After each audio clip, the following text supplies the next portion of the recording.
हाय, नमस्ते। कैसे हैं आप सभी? आशा है स्वस्थ होंगे, व्यस्त होंगे, मस्त होंगे। जैसा कि आप सभी जानते हैं, हमारा चैनल विवाह पर सीरीज़ लेकर आ रहा है। इस हफ्ते का हमारा विषय है विवाह, एक्सपेक्टेशन वर्सेस रियलिटी।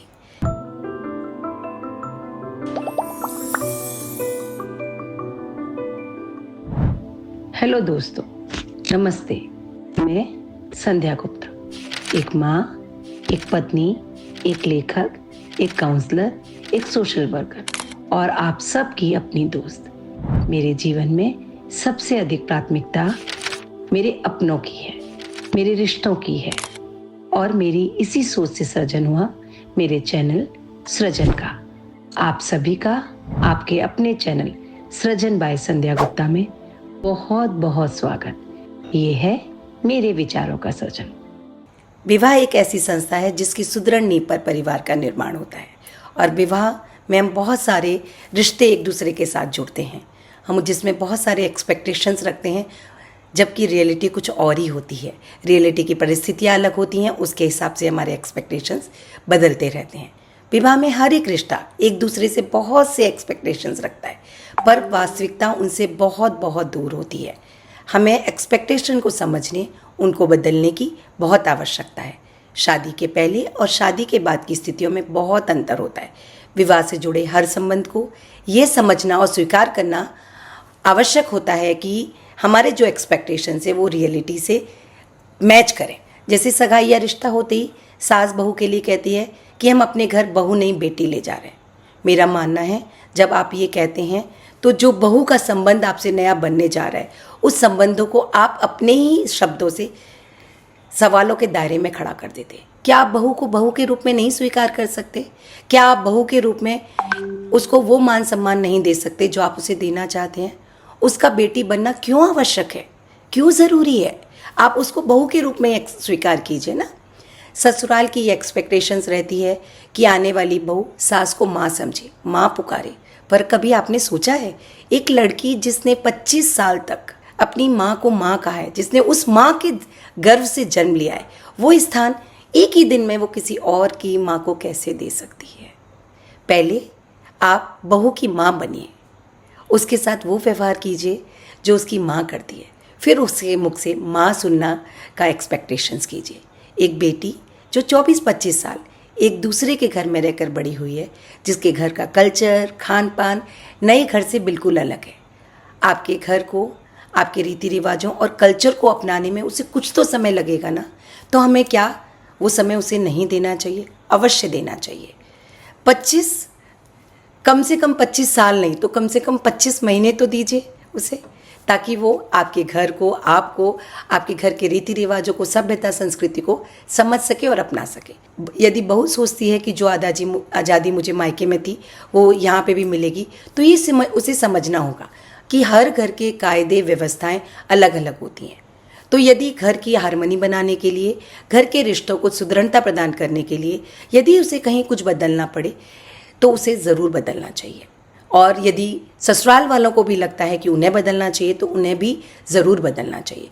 बहू सोचती है शादी के बाद भी उसका रूटीन, उसकी आदतें वैसी ही रहेंगी, पर यदि आपके रूटीन और आदतों से घर की व्यवस्थाएं बिगड़ती हैं तो आपको अपनी लाइफस्टाइल को बदलने में थोड़ा भी संकोच नहीं करना चाहिए।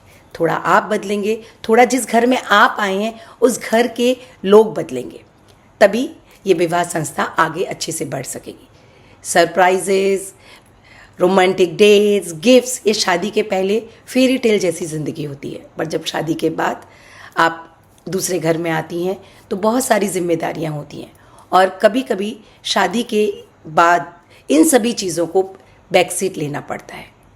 पहले चूँकि पति पत्नी और सास बहू थोड़े से समय के लिए मिलते हैं, लेकिन बाद में जब आप एक ही घर के नीचे एक साथ रहते हैं तो कई बार आपके डिफरेंस ऑफ ओपिनियन होंगे, अवश्य होने चाहिए, लेकिन उन डिफरेंस ऑफ ओपिनियन को आप ग्रेसफुली एक्सेप्ट करें और उनको अच्छे से अंडरस्टैंड करें, ताकि जो भी आप डिस्कशन कर रहे हैं या जो भी बातचीत चल रही है और आप उस पर आप वो निर्णय ले सकें जो पूरे परिवार के भले के लिए हो।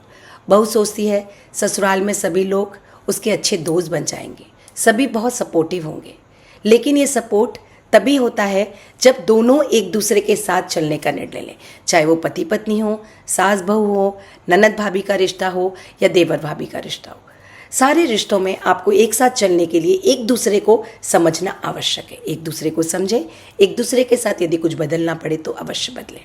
पति पत्नी सोचते हैं कि जीवन साथी आपकी हर ज़रूरत को, हर फीलिंग को बिना कहे ही समझ जाएगा, पर हकीकत में अपनी भावनाओं को अपने पार्टनर को कहना और समझाना आवश्यक होता है, क्योंकि कोई भी भगवान नहीं है।